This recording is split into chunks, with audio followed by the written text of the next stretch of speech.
মৰমৰ ছাত্ৰ ছাত্ৰীসকল, তোমালোকক মোৰ ভিডিঅ'টোলৈ স্বাগতম জনাইছোঁ। মই শ্ৰী অসীম কুমাৰ নাথে। আজি মই তোমালোকক অসমীয়া সাহিত্য মাধুৰীৰ অন্তৰ্গত সপ্তম শ্ৰেণীৰ উপেন্দ্ৰ চন্দ্ৰ লেখাৰুদেৱৰ বিৰচিত অসমৰ প্ৰাকৃতিক শোভা নামৰ পাঠটি বুজাবলৈ কিছু প্ৰয়াস কৰিছোঁ। ছাত্ৰ ছাত্ৰীসকল, তোমালোকে মনোযোগ দি শুনিবা। অসমৰ প্ৰাকৃতিক শোভা এই পাঠটিলৈ যোৱাৰ আগতে আমি লেখকৰ বিষয়ে কিছু জানো আহা। যে লেখক হৈছে উপেন্দ্ৰ চন্দ্ৰ লেখাৰু। তেখেতৰ জন্ম 13 জানুৱাৰী 1905 চনত উত্তৰ গুৱাহাটী। পিতৃ নন্দৰাম লেখাৰু, মাতৃ সোণপাহী লেখাৰু। তেখেতৰ খ্যাতি অসমীয়া বৈষ্ণৱ সাহিত্যৰ অন্যতম গৱেষক পণ্ডিত, চিন্তাশীল লেখক ৰূপে। কৰ্মজীৱন উত্তৰ গুৱাহাটীৰ কমলদেৱ হাইস্কুলত শিক্ষকতাৰে কৰ্মজীৱনৰ পাতনি। কটন কলেজৰ অসমীয়া বিভাগত অধ্যাপনা কৰি বিভাগীয় মুৰব্বী হিচাপে অৱসৰ গ্ৰহণ। সম্পাদিত গ্ৰন্থ কথাগুৰু চৰিত, ভক্তি বিবেক, কথা সাহিত্য। অনুবাদ গ্ৰন্থ শ্ৰীকৃষ্ণৰ উপদেশ, ধম্মপদ, এনক আৰ্ডেন।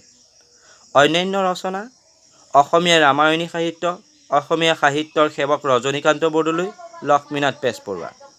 বিশেষ সন্মানীয় পদ অসম সাহিত্য সভাৰ সভাপতি 1970 চন ধিং অধিৱেশন। মৃত্যু 3 জুন 1979 চন। গতিকে আমি এই লেখকগৰাকীৰ বিষয়ে এইটোৱেই জানিলোঁ যে তেখেতৰ বিভিন্ন ধৰণৰ অনুবাদ গ্ৰন্থ, সম্পাদনা গ্ৰন্থ আছে। তাৰোপৰি তেখেতে সৰুৰে পৰা সাহিত্য ৰচনা তেখেতৰ মন আছিলে। গতিকে এইগৰাকী গৱেষক পণ্ডিতৰ বিষয়ে আমি কিছু জানিলোঁ। এতিয়া আমি মূল পাঠটিলৈ আহোঁ।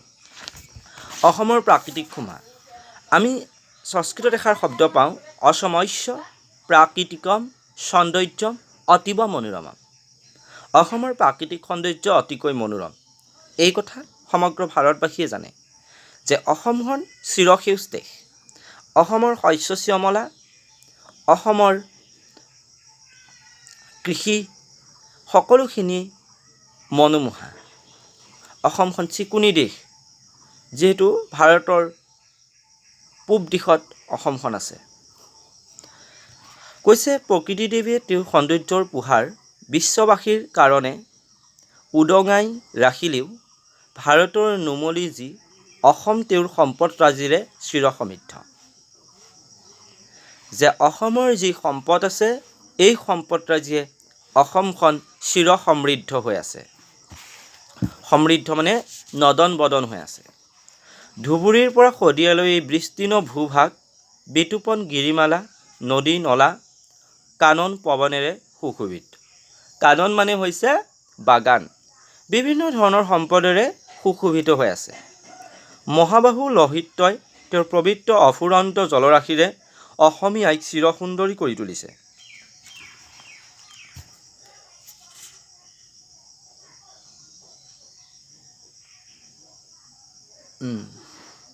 যে মহাবাহু লহিত্য মানে হৈছে ব্ৰহ্মপুত্ৰ নদীখনৰ কথা কৈছে। তেওঁৰ পবিত্ৰ অফুৰন্ত জলৰাশিৰে, পবিত্ৰ প্ৰচুৰ জলৰাশিৰে অসমীয়াক অতি সুন্দৰ কৰি ৰাখিছে। কবিৰ ভাষাত ক'বলৈ গ'লে ইয়াত নিজৰাই বিন বাই, নৈয়ে নাচে, গছে কথা পাতে। আকৌ শিলে শিলে শিলশিল, জিল জিল জিলমিল মুকুতাৰ হাৰ। অসমৰ প্ৰকৃতিত 6 ঋতুৰ আগমনত অসমীয়া এক অপৰূপ ৰূপত দেখা দিয়ে। যে অসমৰ প্ৰকৃতিত 6 ঋতু আছে, গ্ৰীষ্ম, বৰ্ষা, শৰৎ, শীত, বসন্ত, হেমন্ত, এইকেইটা। এই ঋতুকেইটা মাহে মাহে পৰিৱৰ্তন হয়, প্ৰতি 2 মাহৰ মূৰে মূৰে। আৰু এই ঋতুকেইটাই অসমীয়াক অতি সোণত সুৱগা চৰাত সহায় কৰিছে। মধু ঋতুৰ চিৰ সহচৰ কুলিয়ে পঞ্চমত সুৰ তুলি অসমৰ আকাশ ধ্বনিমুখৰ কৰি তোলে। আৰু কুলিয়ে অৰ্থাৎ বসন্ত ঋতুত, মধু ঋতু মানে বসন্ত ঋতুত সমগ্ৰ অসমখনি ধ্বনিমুখৰ কৰি তোলে। বসুমতী শ্যামলী সাজেৰে সুশোভিত হয়। বসুমতী শ্যামলী সাজেৰে সুশোভিত হয়। কুসুমিত আম্ৰকানন, কুসুমিত মানে কুসুম মানে ফুল, আম্ৰকানন মানে আমৰ বাগান, আমৰ বাগানবোৰ ফুলি উঠে। ভোমোৰাৰ গুঞ্জন, ভোমোৰাবোৰে গুঞ্জন তোলে। কুলিৰ কু কু ৰৱেৰে মুখৰিত হয় আৰু কুলিৰ কু কু মাতেৰে সমগ্ৰ আকাশ বতাহ মুখৰিত হৈ পৰে বসন্ত ঋতু। চম্পা নাহৰ আদি ফুলৰ সুবাসেৰে আৰু পলাশ মদাৰ আদি ফুলৰ ৰঙেৰে অসম ভূমি আমোলমোল আৰু ৰংচঙীয়া হৈ উঠে। মুঠতে বসন্ত প্ৰকৃতিয়ে ইন্দ্ৰপুৰী ৰচনা কৰে। এই বসন্ত ঋতুটোত বিভিন্ন ধৰণৰ ফুল ফুলে। চম্পা নাহৰ মদাৰ পলাশ এইবোৰ ফুলৰ সুবাসেৰে আৰু ৰঙেৰে সমগ্ৰ অসমখন ৰংচঙীয়া আৰু আমোলমোলেৰে ভৰি পৰে। আৰু আটাইতকৈ 6 ঋতুৰ ভিতৰত তোমালোকে মন কৰিবা বসন্ত ঋতুটো অতি গুৰুত্বপূৰ্ণ। গতিকে তোমালোকৰ বসন্ত ঋতুৰ বিষয়ে চমু টোকা লিখা আহিব পাৰে, তোমালোকে ভালকৈ লক্ষ্য কৰিবা। বসন্তৰ পিছতে আমি মন কৰিবলগীয়া এটা ঋতু হৈছে গ্ৰীষ্ম ঋতু। বসন্তৰ পুষ্প সম্ভাৰ নাথাকিলেও মল্লিকা, গুটিমালি, তগৰ আদি পুষ্পৰাজিয়ে গ্ৰীষ্ম প্ৰকৃতিৰ আভৰণ পিন্ধায়। অৰ্থাৎ গ্ৰীষ্ম ঋতুটো মল্লিকা, গুটিমালি, তগৰ আদি ফুলে সুশোভিত হয়। তাৰোপৰি আমৰ মল, কঁঠালৰ মুচি আদি নানা ফলৰ সম্ভাৰেৰে গ্ৰীষ্ম প্ৰকৃতি সমৃদ্ধ। মাজে মাজে একোজাক বৰষুণে ধূলি মলিন প্ৰকৃতিৰ গা ধুৱাই দিয়ে। এটা গ্ৰাহৰ চামল ৰঙে অসম জননীৰ দেহক আভৰণ পিন্ধায়। বৰ্তমান যিটো ঋতু চলি আছে সেইটো গ্ৰীষ্ম ঋতু। এই গ্ৰীষ্ম ঋতুত আমে মলিয়াই, কঁঠালে মুচি পেলাই, মল্লিকা, গুটিমালি, তগৰ আদি ফুল সুশোভিত হয়। আৰু এইখিনিয়ে চামল ৰঙৰ অসমীয়াই আভৰণ পিন্ধায়। তাৰপিছতে আহে বৰ্ষা ঋতু, বাৰিষা কাল। গ্ৰীষ্মৰ প্ৰখৰ ৰ'দত দেই পৰি যোৱা প্ৰকৃতিক বৰষুণ সম্ভাৰেৰে জোৰণি দিবলৈ গ্ৰীষ্মৰ শুকান নৈ বিল পানীৰে উপচি পৰে। ভেকুলী ময়ৰা, জিলি আদি আৰাৱত দশোদিশে প্ৰতিধ্বনিত হয়। আকাশ মেঘে ছানি পেলায়। বাৰিষাৰ কলা মেঘে ঢকা আকাশৰ মাজেদি উৰি যোৱা বগলী জাকলৈ চাই থাকিবৰ মন যায়। কেতিয়াবা আকাশ মেঘহীন হ'লে বাৰিষা সৰোবৰৰ বুকুত হাঁহি থকা ভেট ফুলৰ ওপৰত নিৰ্মল জোনাক পৰি মায়াপুৰী ৰচনা কৰে। গতিকে বৰ্ষা ঋতুটো বিভিন্ন মনোমোহা দৃশ্য আমি অসমখনত দেখিবলৈ পাওঁ। প্ৰতিটো ঋতুৰেই কিছু কিছু নিজা নিজা সুকীয়া মাদকতা আছে। বৰ্ষা গ'লে আহে শৰৎ ঋতু। এই শৰৎ ঋতুতেই আমাৰ পূৰ্ণিমাৰ আকাশত জোনটি ওলায় আৰু বিভিন্ন ধৰণৰ আটক ধুনীয়া আমি প্ৰকৃতিৰ শোভা দেখা পাওঁ। আৰু ইয়াতেই শৰৎ ঋতুতেই কৃষ্ণই ৰাসলীলা কৰাও দেখা গৈছিল।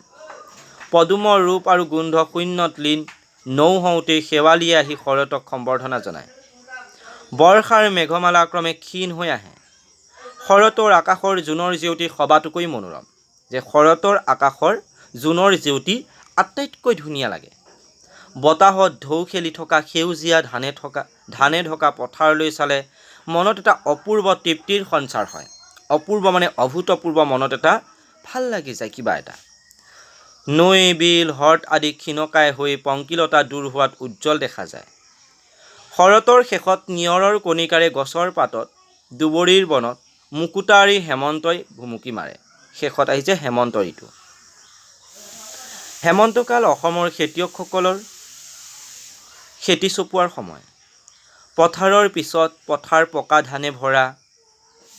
চাই চহাৰ পাণত আনন্দই নধৰা হয়। চহা মানে খেতিয়কসকলৰ কথা কৈছে। হেমন্ত ঋতুত সকলো মানুহে ধানবোৰ পকি যায়, সোণালী বৰণ হয় আৰু তেতিয়া মানুহে সেইবোৰ চাই আনন্দ লভে আৰু এই দিনতেই খেতি চপোৱাৰ দিন হয়। হেমন্তৰ কুঁৱলী ঘনীভূত কৰি গোটেই প্ৰাকৃতিক বগা চাদৰেৰে ঢাকি শীতকালৰ আবিৰ্ভাৱ হয় আৰু তেতিয়া সমগ্ৰ অসমখন কুঁৱলীৰে ঢাকি পেলায়। কেশৱ মহন্তই কৈছিলে যে কুঁৱলীতে তাৰ মৰমৰ সেউতীজনীও হেৰাই গৈছিলে। গতিকে ডাঠ কুঁৱলীৰ আৱৰণে দেখা যায় সমগ্ৰ প্ৰকৃতিখন। বিশ্ব প্ৰকৃতিৰ জুৰি এটা জৰজ স্থবিৰ ভাৱ। শুকান হালধীয়া পাতৰ আভৰণেৰে গছ লতা সুশোভিত হয়। বাৰ্ধক্যৰ কাৰণে অনুতাপ কৰি সিহঁতে যে নিয়ৰৰ পানীৰে চকুলো টুকে। আমাৰ চন্দ্ৰকুমাৰ আগৰৱালাই কবিতাত গাই গৈছে যে মুকুতা মণিটি পাহিত জিলিকে ফটিক পানীত ধোৱা। এই নিয়ৰৰ পানীবোৰক অতি সুন্দৰ দেখা যায়। প্ৰকৃতিৰ সপোনপুৰে অসমৰ কবিসকলেও কম বেছি পৰিমাণে প্ৰকৃতিৰ গুণত মুগ্ধ হৈ তেওঁৰ যশোগান গাইছে। যুগৰ প্ৰভাৱত আধুনিক কবিসকলৰ প্ৰকৃতি প্ৰীতিৰ ত্ৰুটি আহিলেও অসমৰ কবিসকল আজিও প্ৰকৃতিৰ পূজাৰী।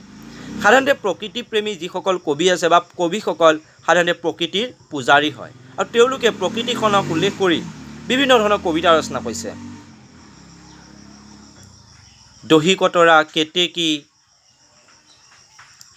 গিৰিমল্লিকা বিভিন্ন ধৰণৰ প্ৰকৃতিক উল্লেখ কৰি কবি ৰচনা কৰিছে। নিয়ৰ। যিদিনা যান্ত্ৰিক সভ্যতাৰ ঠাল ঠেঙুলিয়ে সদৌ অসম বিয়পি পৰিব, অসমৰ প্ৰকৃতিৰো সিদিনা অৱশ্যে অংগক্ষ নহ'ব। আৰু যিটো হাৰত আমাৰ যান্ত্ৰিক প্ৰকৃতিয়ে যান্ত্ৰিক সভ্যতাই গা কৰি উঠিছে, সিমানেই আমি মানুহ জাতিটো বা মানৱ জাতিটো বা প্ৰকৃতিৰ প্ৰতিটো বস্তুৱেই যেন পংগু হৈ পৰিছে। তথাপি লুইতৰ সুত, গিৰিমালাৰ শ্যামল কান্তি, নিজৰাৰ গীত মাৰ যাওঁতে কেইবা যুগো লাগিব। যিমানেই যান্ত্ৰিক সভ্যতা নাহক কিয়, কিন্তু এইবোৰ লুইতৰ সুত, গিৰিমালাৰ শ্যামল কান্তি, নিজৰাৰ গীত কেতিয়াও সহজে মাৰ নাযায়। প্ৰকৃতিৰ শেষ আশ্ৰয় অসমৰ মৰমী বুকু হতকাই পৰিত্যাগ নকৰে।